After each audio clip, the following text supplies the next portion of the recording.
This is the WealthNet Market Call of the Week, highlighting investment trends that could affect your wealth. Globally aware with a geopolitical and quantitative perspective. Good morning, Louis. How are you Good today? morning. Morning. Today our topic is tactical asset allocation. A very interesting topic that we've been trying to tackle.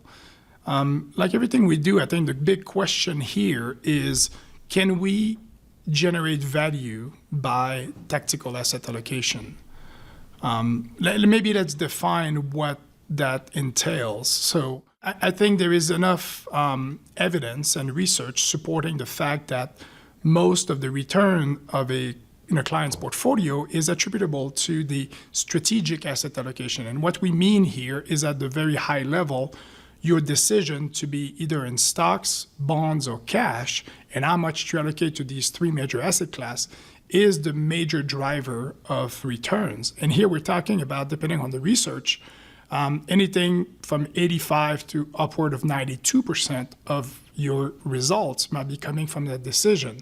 And the rest being probably coming from our ability to select superior stocks. So the tactical allocation decision would be to define our ability to make decision at the asset class level or the sub-asset class, I think we'll talk about this in a minute, to determine, well, is it now time to overweight stock, underweight stock, and try to make some more short-term decision about where we think we are in a certain cycle and what could be considered an environment where one of these asset classes would be prone to do better. So that's kind of the setup here. Right. Do you want to add anything to that? Well, I mean, the question about whether or not we can be effective in doing tactical asset allocation. So I've got two things that always come to my mind with tactical asset allocation. The first is the theory and the research, and then the second is my personal experience doing it. So let me start with the personal experience part. From the personal experience part, I found that I've been able to manage risk better using tactical asset allocation. That was the number one, or has been the number one benefit for tactical asset allocation, being able to see risks and to be able to pull back from risks as they become more apparent. You never have it perfectly right with tactical asset allocation. That's the thing I've noticed in theory.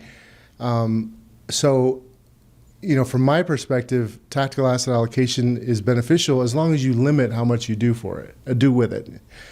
And knowing that if you decide that you're going to be very aggressive in your tactical asset allocation, to me, from experience, it just has seemed that if whenever you do that, you can have some big errors that could literally mess up your performance from a long-term perspective, and very difficult to recover from that. So to me, the tactical asset allocation game is, or I should say strategy, is a game of probabilities. And it's all about probability and then hedging those probabilities. So as far as the academic research, I mean, I think, last time you and I were talking, I gave you that research report. We were talking about that one from Vanguard. And I don't think I have the title here. I don't know if you have that title of that, but it was basically, they showed some research that the tactical asset allocation model managers, firms that have been doing that, have added some value in terms of return on average, but it's not statistically significant.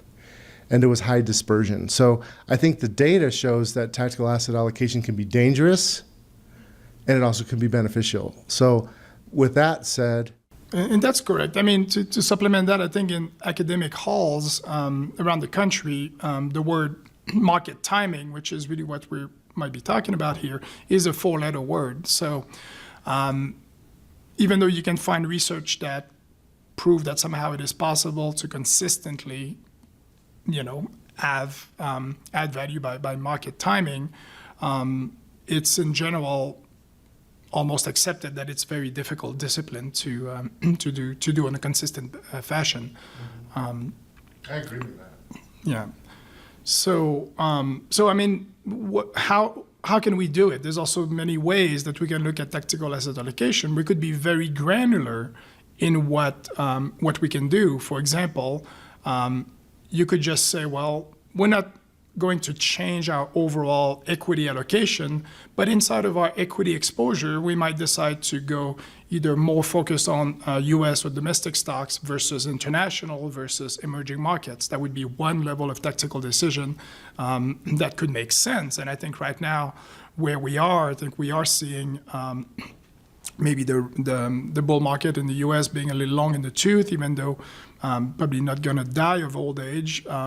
Maybe we're seeing opportunities in other countries, so maybe shifting our allocation there without saying we're moving away from equities overall, right? We could also go to the granularity, which is where I think we're headed towards maybe less of that. Like, should we attempt to say, well, is it now time for small cap versus large cap versus, so that is a little more difficult, I think, to do right, to get right, because there's no macro drivers behind that. Yeah, I mean, that's the hard thing about this, because you can have a situation where the market, let's say the U.S. market is, recently has been doing really, really well. International hasn't been doing so well on an index basis. So like if you look at the S&P 500 compared to the MSCI EAFE index, you would say, wow, we should just have all our money in the U.S. But in reality, many of the top performing stocks last year were in the international markets. It just wasn't shown in the indexes because the indexes are so heavily weighted towards those big companies. And I think that's the problem, one of the basic problems. And I think, or I should say dichotomies there, because you have this bottom-up ability to be able to find companies anywhere, and versus making that decision at the international level. And my feeling is that we can add value more so from that perspective, from finding the opportunities bottom up, if you will, more so from top down when it comes to U.S. versus international. Because, I mean, right now what you're seeing is international is undervalued in many respects.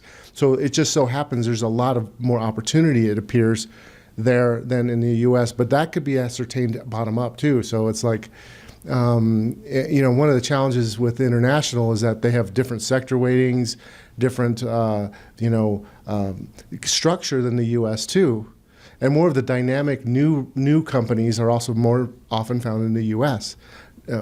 Sometimes you can find them internationally too, but in general, it appears to me, and that's been my perception. I don't know if you've seen anything different on that, but. No, I think that's true. And I think if you think about our investment process as being this hourglass, where there is a top-down approach where we look at asset class performance and we look at where we want to place our bets, there is a strong confirmation from the bottom up, like the actual company valuation and various securities around the world should be confirming that bias, that intuition at the top-down level. So the portfolio at the middle should be consistent from that standpoint. It doesn't matter if you beat your head against the wall saying, I believe now it's time to go international, and then you look at the stocks and they simply don't look good probably because they deserve to be cheap, because there is no growth opportunity or the likes, then that should basically say you should not make that allocation decision. So I believe in that. I agree with you that we should there should be a confirmation between a top-down and a bottom-up approach to investment, and at the cross-section, at the intersection, would be the portfolio. Yeah, and the other thing is what I don't know that it's a symmetric hourglass. Like if you see an hourglass and they're both exactly the same size on both, I actually don't think it should be. I mean, because the top-down, I guess what I'm saying is, what is more important, top-down or bottom-up, and you can always isolate a situation in hindsight where you would have said top down would have been more important or bottom up would have been more important. But in real time, making decisions, blocking and tackling every day, it's like, what can you more reliably have an outlook that will come to fruition in? Would it be in a top down view or a bottom up view? I honestly believe that you can get a more accurate view from a bottom-up perspective, long run, more effectively than top-down. I'll give you a prime example. Jimmy Rogers, who is an amazing macro guy. I remember him talking about how Saudi Arabia was going to be losing their supply of oil. And he was right. And he said this like, I mean, I don't know how many years ago, but it was like 10 years ago. He said Saudi Arabia was, and at that time, nobody was saying that, right? And he did all his homework. He was boots on the ground doing his homework, and he was 100% right. That would have said oil prices would have rocketed, right? And look what oil's at right now today. That was a correct macro play. I just thought about that this morning because I heard some news today. It was either Bloomberg or something talking about that. I was like, I remember Jimmy Rogers saying that 10 years ago. And at that time, I remember nobody believed it. So, but then I look at, well, if I had done what he said to do, I would have lost money. Yeah, same thing. He talked about commodity bull markets for 20 years. And while we've had some bubbles and busts, now commodity prices are at, multi-year low. And definitely there hasn't been an inflation in commodity prices on the global level, right? And I'm not taking anything away from Jimmy Rogers because he's an amazing investor and he has done very, very well, obviously. But it's more about the concept I'm trying to make a point out is that we can be completely right on something and then the market move against us, even if we're completely right on the macro. But then if you look at the bottom-up aspect, there are some companies that you can have more of a view on in terms of valuation than others. And it's almost like avoiding those companies that you have less of a view that you can have more knowability with. Like we have this concept of quality in our process. So the higher the quality is, if you just want to summarize it, it could be higher quality means it's more predictable. And they have more safety, in their balance sheet, et cetera. I think the higher the Q, the more knowability the V can be. But the whole marketplace also has more knowability in the V, so it's harder to capture it. So sometimes you have to have this variant perception, between what that V is, what that valuation is compared to everybody else. So I guess my thinking is that tactical asset allocation is valuable, but it's actually more valuable when you're dealing with technical analysis, which is where I think a lot of people get kind of lost in because it's not something that people know about as much. And the valuation to me is more of a longer term way of viewing things, but technicals can kind of help you either confirm your valuation assessment or it can actually alert you to changes in valuation that you have not perceived yet. Yeah, which brings the discussion about to be successful in tactical asset allocation, the key to doing it is having a defined process. What are you looking at, and what are those triggers and various signals that you're looking for in order to make a certain allocation decision? And that is what I think is difficult. You can say you, a person, a portfolio manager, could be successful by doing it on a very subjective, very case-by-case basis. But is that process repeatable, and can it be scaled in a way that you could say that applies to all of that? It's very difficult to do that. It is, and it's hard to statistically, again, prove that it is a source of alpha that you can rely on, right? Yeah, so it's almost like you need, so now we're dealing with, okay, how do you test certain strategies for tactical, and then how do you basically implement it? And the biggest challenge with any kind of data-driven tactical work is that there's a difference between in-sample and out-of-sample, and you have to navigate that. So that process is really one of, I think, two things. I think what I've seen over the years that makes the most sense is if you have both a logical reason why something some strategy works, as well as an empirical observation data that supports it, then that's better, more apt to actually work in the future than one that you just have some kind of an empirical view. Like if I just said the hemline of, the skirt, how long people have their skirts, and say that's, and maybe historically that has an amazing T-score, but does that really make logical sense? Well, you could say, well, maybe it does because, it has to do with people's appetite for risk, right, or whatever. But the point is that having some form of logical, economic-based reason and empirical evidence is the strongest way to do it. And and then the other thing is that there are some things that you just basically see that just is, like, for example, momentum. Momentum is one of the most robust technical concepts. Well, you introduce a concept that I wanted us to discuss, which is factor timing. So when we talk about factors, we talked about momentum, we talked about value and growth, we talked about maybe low and high volatility themes. So that's also another way to implement tactical asset allocation, to say, well, when should this style be in favor and actually being valued by the market, where we should actually get exposure. Research on that side is also very almost binary. You'll find some research that show that factor allocation is possible. Factor timing can be a successful strategy. Others proven that it's that has no statistical appeal. So that's another area that we could look at.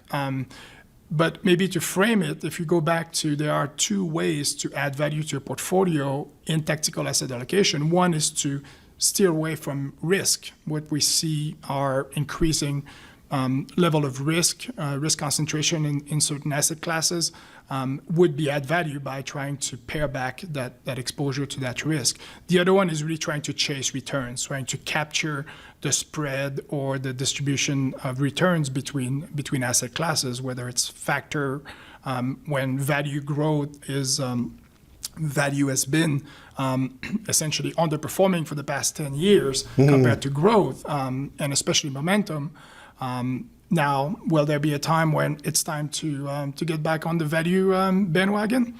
Maybe now is the time. Maybe not. So the question is, how do you make that decision to allocate to a certain theme or style? I actually don't think you can make that decision unless you understand the bottom-up part of it, because a lot of times the factors are, as you know, we're just taking a metric, some income statement or balance sheet or combination thereof metric, and we're turning it into a number, and you have all these businesses underneath that. Well, that's the kind of thing that's interesting about that. And then when you run those, what happens is you get these group of businesses that tend to have common characteristics at different periods of time, and so part of the reason why value is not working right now is because the actual underlying businesses that are in those groups right now are actually don't have as good of prospects, and we have this changing economy. It's like you have this period of time when innovation changes things, and then value becomes basically bankrupt, and then you have a period of time when that value reverts back to the mean, and it depends on what's happening in that value bucket, I think. And, I was thinking about, I did that analysis I showed you a while back on the financial crisis. There, we saw a similar kind of a scenario where, the valuations and the, stocks that were cheap were hitting new highs, and those guys actually turned out to be the big winners, the AIGs of the world, I keep saying the same names, the eBays of the world. Their underlying businesses were actually still solid, but they were values. But it's like that whole thing that you were talking about, the whole unicorn concept, which I had never heard that before, but I love that. Like the unicorn being a stock that is not only cheap, but also has strong momentum. It's just that combination doesn't happen very often. And so the answer, I'm a little bit, I think you can kind of in retrospect see value, see when that happens. But I also think if you have an understanding of what's happening in those companies underneath it and why that's happening, then you can have a better assessment as to whether or not you should overweight a factor. If you just go and just say, I'm going to use a moving average or something like that, maybe you can get some value too. I don't know. But I'm just going with intuition here, but I'm just going through experience of saying, like, wow, when those factors really, really worked, like before we had the dotcom blow up, we had this growth factor that was just like off the charts, and we had some major innovation happening, but then that whole thing just blew up. Yeah, right? Timing that would have been very difficult. And it's at the heart of really this idea of factor. For example, to go back, if anybody listening to us remembers as far back as the dotcom bubble, right? Most of these companies had very poor earnings quality. then this was the idea. After that, there was a huge huge attention being placed by the market to earnings quality. So it became one of the most powerful factor to invest in. Said, okay, these companies were not making money, nor were they ever going to make money if you looked at it. And all of their sales were all on accruals, and none of that was actually cash-based businesses. Yet, the market didn't care, didn't pay attention to that. So that's an example of how factor allocation happens. Then after that, a lot of attention was placed on earnings quality, and mostly that factor is a lot less powerful since the post-internet bubble, because it basically gets arbitraged away as more money flock to an idea. Of course, the return spreads go down. So you can think about the same thing about this last cycle since the credit crisis. We've seen momentum-driven market. So basically, that was the theme. And also focused on earnings. So companies have not, essentially besides a few of those unicorns and a few of those FANG stocks, really the top line has been anemic throughout this entire cycle. Therefore, the market has been valuing earnings growers. So that's kind of that basic earnings momentum. We don't care how you get there. Cut cost and do whatever you can to maintain and meet earnings, and the market has done that. We're seeing a bit of a shift. For example, the last earnings season, Q1, we're seeing a lot of companies missing on top line, yet still meeting bottom line. But I think the market is starting to wise up to say, okay, wow, eventually this can't go on forever. We know that margins are one of the most mean reverting time series in finance. So. We cannot expand margins or save costs forever. So if there is no top-line growth, eventually the earnings are going to suffer. And I think we're seeing maybe some of that going right now. So that's how those shift, I think, in which characteristics are being valued do happen. So I think there might be something going on right now. I know. Well, the question is how do you identify actions out of this information, right? And I think there's I almost look at factors as being pools of idea, like where you can find ideas. So you're not really sure, none of us are really sure which factors are going to be the right factors, but you might have a higher, if you look at factors, it can lean the opportunities in your favor long run. Like if you know there's a statistically significant bias to outperform because you have a better EBITDA to enterprise value. Well, then you just know that's a pool where I can start fishing. That's I think you heard it. It's a pond you can fish in, and I agree with that. In terms of the number of stock or what percentage of stocks you should have in the market, that equity risk premium is such a big variable. And it's related to interest rates, it's related to sentiment, it's related to geopolitical events, and all these things that are kind of hard to quantify. So, we're talking about tactical asset allocation. I'm trying to bring it back to that, but I think that equity risk premium is in terms of stock bond, is the number one kind of variable there. You were bringing it back to factors within the equity market, right? And I think that's also the tactical thing that I'm trying to kind of wrap my head around. Is what you're saying is that if the market has higher risk, maybe we have different factors in our portfolio, right? Like higher quality, lower debt, or I'm not sure what kind of factors would you say? Let's just use a hypothetical. Let's say the market is overvalued and we think there's higher risk right now, higher than normal. What kind of factors would we be overweighting if in that case? Yeah, I think at the heart of it, I think quality has kept us out of trouble in the past, because if you have a good quality, and quality takes, again, like you started articulating the various ways quality can be defined, from earnings to quality of growth, for example. And like you said, some businesses prove to be relatively insulated from the underlying economy because they are gaining market share, they are gaining moat, and those are some of those new companies that are gaining that those market shares that are really driving the economy, versus others might be a question of cyclicality, pure old-fashioned exposure to the cycle. We may want to tone down beta, I guess, would be one way to do it, versus basically looking at undervalued areas of the market. If we focus on the V for a second, assuming that we have good quality overall businesses, the question is, when is V being rewarded? What is good valuation that offers really the opportunity going forward? Nobody wants to, at least, present company included, we don't want to sit on dead money too long, right? So we want to make sure that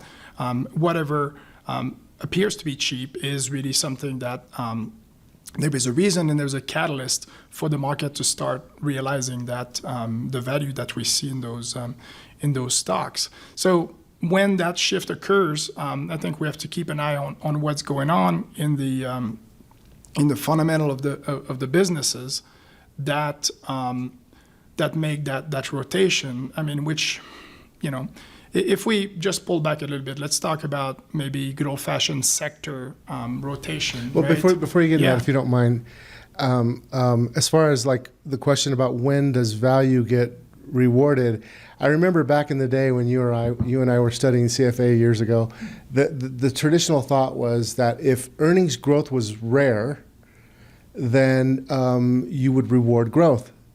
And if earnings growth was abundant, then you would reward value, right? Because it was supply and demand. So I'm trying to think, does that really work out? I mean, I'm not sure. I've never really, since that time, since studying that, I have not really looked back. I mean, there used to be a book back in the day called Style Investing that was growth value. You remember that book? Mm-hmm. I don't know if you remember that. But I don't know that that's necessarily true. Like, let's just take now as an example. How fast are we growing in the economy right now? We're growing fairly robust, but I'm still having a hard time understanding that, grappling with that, because if revenue is not growing, but yet the government is telling us we're growing at a pretty good clip, what's happening there? I don't know. I'm not an economist. I don't know. But if that were the case, let's say there's abundant growth, then we should be rewarding value. That's not happening right now. So I don't know if there's a disconnect. I don't know what I'm missing. Maybe we need to call a bunch of PhDs together in a room to tell us what's going on. But yeah. Do you have any thoughts on that? I mean, the value growth thing is and you and I always talk about, Warren Buffett says value is joined at the hip with growth because the formula for value is a function of growth. Yeah, and it is not it is not the two ends of the same spectrum, ideally. So you don't basically rank by value and have the growth stock on one end and the value on the other. I think it's more complicated than that. I think the value is the lack of growth. I think opportunities, like you mentioned, is probably what is more defining characteristics of value. So if you have a lot of innovation, that's my gut feeling, is that if you have a lot of innovation, then all of that just gets thrown out the window because you take certain companies that are growing like crazy, and they actually have profits and they're moving higher. And then you have like traditionally your stalwart companies, and sometimes they're moving up, sometimes they're not. But the deep value industrials and all that, those guys, I haven't seen the basic materials like on a value basis. We haven't seen them really. Have we? I mean, they look cheap. I personally love them. But you're right that there is no momentum behind them. And I think the market, again, has been valuing earnings from a standpoint that there's many ways of growing earnings, right? So yes, operationally, you can improve operations by cost cutting and becoming more efficient. But there's been a lot of return of capital to investors in the form of share repurchase and dividend increases. And I think that makes up a very large portion of what investors' return have been. So now we're not talking about finding the best, fastest growing company. You're trying to find the one that will have the ability to return most of that money to investors. And that in itself tells you something, right? That basically means that corporations don't have anything better to do with their capital. That means there is a lack of growth opportunities, right? If you are able to take all of your free cash flows and distribute it back to investors in the form of dividends or share repurchase, as opposed to reinvesting in yourself, either in the form of good old-fashioned organic growth or go and acquire others, which we've seen a healthy amount of M&A activity, but that is, in general, what gets me worried. You talked about, we see that the economy is growing and healthy. However, I'm like, where is the growth going to come from? And are companies investing in capital project? And we see very limited amount of that going on. Yeah. Well, I mean, it seems to me like Wall Street is willing to give money to certain companies, and those companies are willing to give away their stock to their employees in very rich ways in certain sectors. I won't mention any names, but we're seeing that. And the last time we saw stuff like that was at the dotcom bubble. But I have to say it's not as excessive right now, in my view, as it was then. But I also do think that there's a real old economy, new economy thing happening right now, because we're changing the way we're doing business in general. And a lot of those companies that have the low or the strong valuations from an investment, you would think they would go up on a value basis. I think a lot of those companies are having to either reinvent themselves or die. And some of them will always be here, like the staples, the ones that we need to exist. Those are the ones I like, if you're going to deal with value. To that point, there's an interesting overhead in some industries due to the disruption potential, right? For example, you take Walgreens, a fantastic, great business, right now trading as cheap as you cannot break the valuation on that company. And most of the overhead comes from the threat of Amazon getting into the drug distribution business and really disrupting that business. But when you look at it, that business, even if you bake in a healthy amount of business going away to Amazon, should they decide to go in, which would not be tomorrow and would take a while to build out, like the Wall Street definitely is not willing to take that chance, or at least puts a huge discount to these businesses because of that potential disruption. So for us, there's two ways of going after it. Either we're like, okay, this company is really cheap, and the market is overly pessimistic about the impact of new economy companies or disruption, or we could also, and we do, participate into those companies that are entering new markets and disrupting and doing that in a profitable fashion, that they're building new business model, not just I think it's a great example of the kind of value company that we want. So we had a little bit of a technical difficulties. We were talking about Walgreens.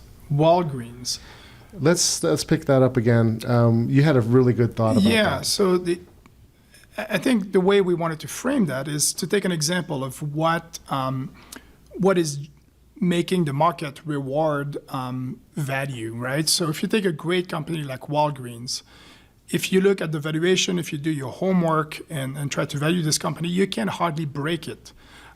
Yet the market appears to think this company is going out of business. And I think what's going on is that there is a huge overhead to this business that comes in the form of this Amazon threat. The question is this threat really warranted, or is it maybe overblown? And I think that's what we're seeing. If you really do your homework, you realize that probably even if Amazon got into the business of drug distribution tomorrow, how much of the business can they really take away from Walgreens? And if you price that in, you realize that I don't think Walgreens is going anywhere. And I think there might be this huge overhead from these new economy companies that are trying to disrupt a certain market, but it might be overblown, right? So the idea here is try to find these companies. So here there is two ways, I think, from an investment thesis standpoint. We could be looking, and we are, to find those Walgreens of the world that are great values that the market is currently neglecting. Or you could also look at the disruptor themselves and find the ones that actually will come in and will definitely eat away and build a business, a profitable one, with a new business model that is truly innovative and disruptive. So I think those are opportunities that we talked about. Yeah, I mean, as I was saying before our thing shut off, I'm still going to go to Walgreens. I'm still going to go and get drugs for my kids when they get sick over the weekend, and I'm still going to go out and buy things because it's convenient on my way to work. So I agree with that 100%. I think the challenge that we have as an investor, and our goal is to find those values that are durable and that is not going to be disrupted. And then also to be sure that we have capital allocated to those companies that are new economy versus old economy, the companies that are changing the way we do business.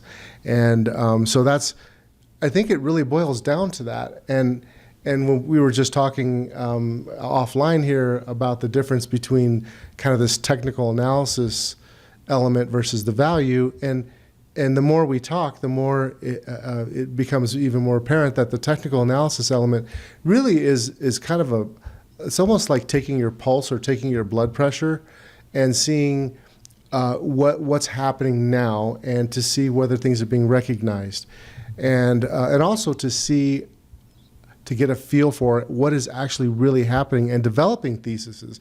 Sometimes you can develop a thesis based on what you're seeing happening in the marketplace, and so that's a really important part of what we do. I know we don't have video in front of you, but if we look at Walgreens, for example, and I can maybe I'm the fundamental analyst, and I say, pounding the table, that Walgreens is the cheapest stock, is now a good time to buy it? Let's try to marry the two disciplines here. So okay, we can do it on the fly. Yeah. Let's do that on the fly right now. So okay, let me take a look. I'm going to switch this over a little bit. So let's see, what are we looking at time frame wise? We're looking at the last, actually quite a couple of years, almost 3 years. Okay, so a technician would look at this and say this stock is in a downtrend still, and there's a lot of overhead supply, and that it hasn't actually turned a corner yet. So this would be one of those situations where you would watch for it to base a little bit more and watch for more stealth buying. You know, you look at the volume, you continue to have continuing accelerated downside moves, and we haven't seen a stabilization yet. So we're starting to see volume recede a little bit and the downside slow. That's good. But normally what we'll see is that we'll have to see a little bit more of that, and there's usually a shakeout of strong volume that will actually show most sellers are gone. So at this point, it doesn't appear that most sellers are gone. So, and you know, this has been, you have to keep this stock, you look at this stock long run, this has been a loved stock by institution for years and years and years and years. There's so much ownership of this stock. I don't know if you've looked, I don't know what the institutional ownership is right now, but it's probably really heavy. We can pull that up. But so if we got a stock that's owned a lot by institutions, he's going to pull it up. That's a situation where we go, okay, maybe it's still in what a technician would call a distribution phase. And what we're looking for is accumulation. We're looking for that shift to accumulation. Let's see, what do we got here? Yeah, so it's 63% institution owned, and okay. Yeah, it's owned by traditional asset manager 87% of the time. So people love it. It's a great buy side, and I don't think we're seeing much speculation in the stock, so there's good support. But this is a great example. Thanks for your read on the fly of the technical read of Walgreens.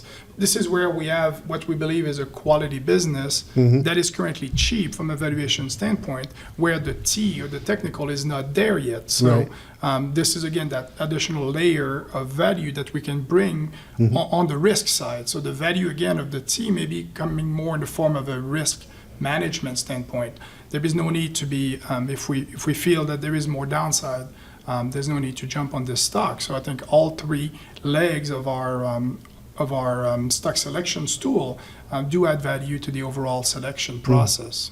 You know, what's interesting about this is that a lot of times what I like to do is I like to start nibbling at it when they're at this phase, because it can start a base process. If it's really, you know, and I haven't looked at the valuation, if the valuation is really compelling, then, and it's starting to do some stabilizing, which is what we saw in recent, you know, in the most recent data, then it usually makes sense to take some position. But because the problem with technical analysis and momentum is that you're going to start moving higher before it actually shows, or you're going to see a sideways movement that may drift slightly higher. So you won't get the bottom. You know, technical analysis doesn't capture bottoms. I mean, there are obviously some technical, you know, rules that are designed to capture bottoms, but the data that's actually verifiable that I've seen is more oriented towards the momentum side. Overbought and oversold would be traditionally what you would talk about by like trying to capture a bottom or a top. Less reliable type of indicators. But the whole, this is about sentiment. By the way, technical analysis is really about capturing the dynamics of supply and demand of the participants. It's not about the underlying businesses. And I think one of the things that we really look at is the difference between the stock itself and the business. And what we're trying to find is where the business is good and the stock is starting to become good too. Yeah. Again, we're navigating that difference between the value, right? Mm-hmm. Between the intrinsic value and the market price. Mm-hmm. This is where technical helps us do that. So I think we're not moving away, but I think this is articulating how, if you will, tactical asset allocation or in a overall portfolio, the position comes in the form of a bottom-up, the characteristics of the firm that you own, and when you buy those from a risk standpoint, if all of the bad news is punctured out of a stock, there's less risk in that stock than if the stock, again, is priced to perfection, right? We all love and want to own the Amazons of the world, but those are not the least risky stocks. Mm-hmm. So I think fishing from both ends of the spectrum, I think, makes a ton of sense. In addition to that, so again, the discipline of allocation, I think, of assets is a convergence of top down and bottom up, with bottom up driving a pretty good portion of that discipline. That's right. So So I guess to summarize and basically what I'm kind of reading from you is that we basically look at tactical asset allocation as kind of like icing on the cake. It's the meat and potatoes of it is really driven by the underlying businesses and the underlying fundamentals and diversification. And the tactical part of it is really more oriented towards avoiding risk and also developing theses. And so we're not going to be out there promoting a market timing model. We're not. We're just not going to be out there. So people aren't going to want to work with us if that's what they're looking for. Correct. And I think it's implementing our best thinking for our clients, in our clients' best interest. And I think they do expect us to if we believe that, some markets are overvalued and we should tone down, if we see some risk, I think we would be remiss if we were not able to implement a form of protection into our client's portfolio, in addition to putting our stock selection process to the benefit, of course, of owning the best securities in the portfolio. So I think this is the framework under which we want to implement tactical asset allocation. So it's not an idea that we believe we can time every micro sub category of each asset class. Is we believe that we can position the portfolio for the current environment, both at the macro level as well as the stocks that we own. Right. Yeah, that's interesting. I was going to ask you one more question before we kind of wrap this up. You remember that I kind of passed along another study talking about security selection, not that one, the other one with the security selection study. How the concept that sometimes you can have an overall market. Yes, being constrained. Yeah, so being overly constrained in terms of your classes can actually hurt you. So I think this is something that's really important, because you could look at how most financial advisors and financial planners, if you look at their pie charts that they show, they're really pretty. And they show, large value, large growth, large core, mid-value, and it does. And almost every technology vendor for asset allocation will break it down in that way, mainly because I think over time we've developed these concepts of size, style, geography, ways of viewing asset allocation. But if you look at constraining those, it actually can cause some problems because there's not that much differentiation long run between value and growth, right? I mean, there's a bigger difference between like small and large, but the truth of the matter is that when you look bottom up, it actually gives you more flexibility, and if you enhance that, then you have more opportunity and diversification for your clients. And that's one of the things I was looking at in this study here. This study, this is just a study by Capital Group, which is, these are the professionals, the firm that runs the American funds, and they've got a long track record. And we don't invest in American funds or anything like that, but I think this is a good piece that they put together, because it basically shows the concept that you can have an index that's not doing well, yet there's great opportunities in that index, and for you to just avoid it just because your tactical asset allocation says underweight may or may not make sense. Yeah, I mean, I think underlying that is we have to pay attention to true diversification. And if you look at it, in the end, the correlation between value growth stocks, domestic stocks, is very high in the end, even though there are some significant divergence of return at some times that could be captured, assuming you have perfect hindsight and could time the switch from value to growth and vice versa. We're not pretending to have that kind of crystal ball.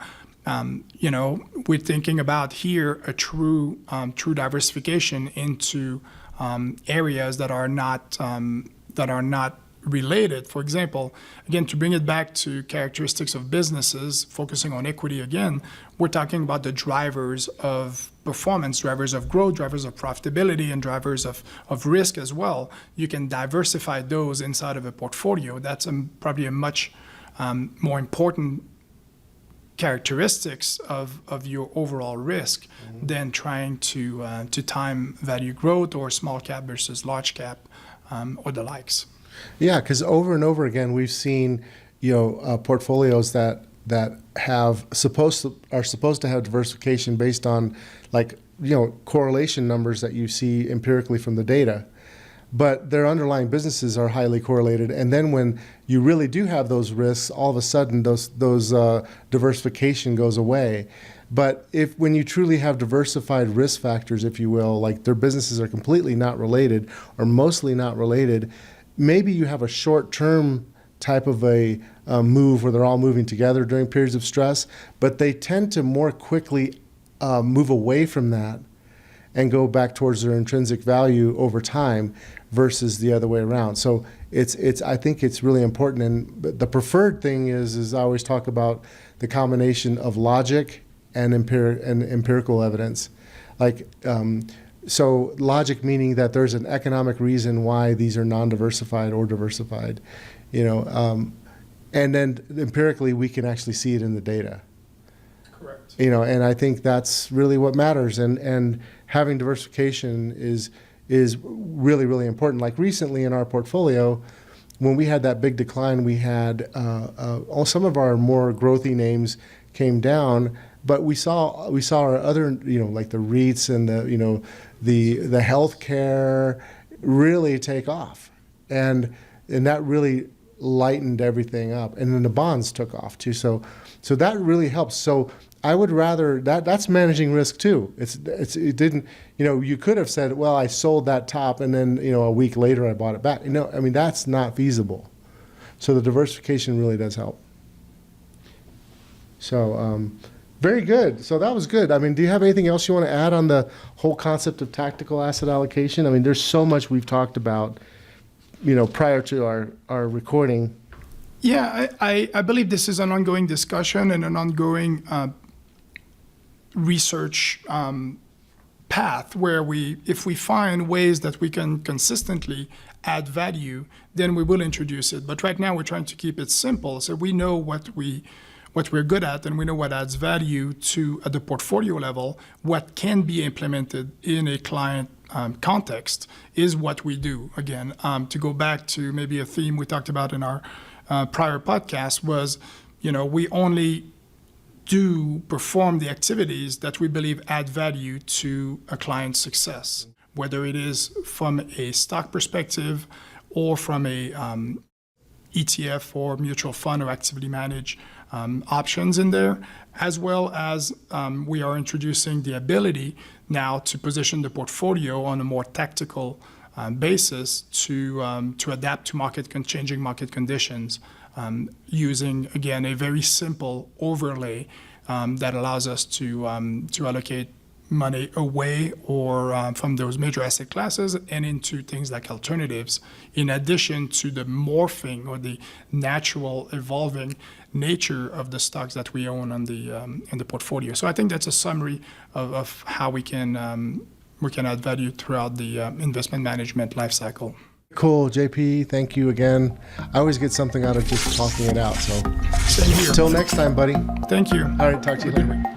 The market calls are designed for informational purposes and should not be considered investment advice. As always, do your homework, assess the risk, and invest in light of your personal goals. If you like this information, be sure to subscribe and follow us on Twitter and Facebook.